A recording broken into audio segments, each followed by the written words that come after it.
Hello, hello! Ako si G. Kamusta kayo? Andito kami ngayon sa Antipolo Extension.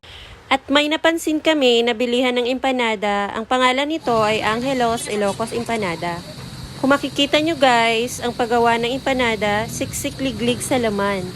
Sabi nila, ito yung one of the best street food in Ilocos Norte. Kaya naman nainganyo kaming kumain.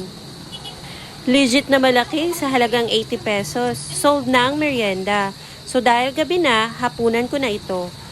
Sold out na dapat. Kasi naka-reserve yung dough para sa kinabukasan. At nagpa-last order na lang sila. Shoutout kay ate na pumayag magpa-video.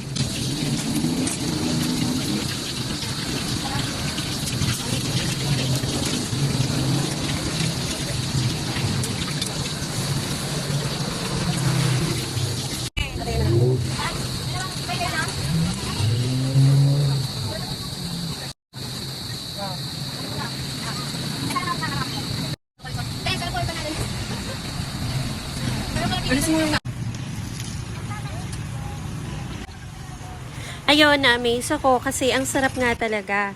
So, sa mga gustong makatikim, pwede din naman kayong magpa-deliver kapag tinatamad kayong pumunta dito sa Antipolo Extension. That's all for now mga mare. Please like, follow, and share!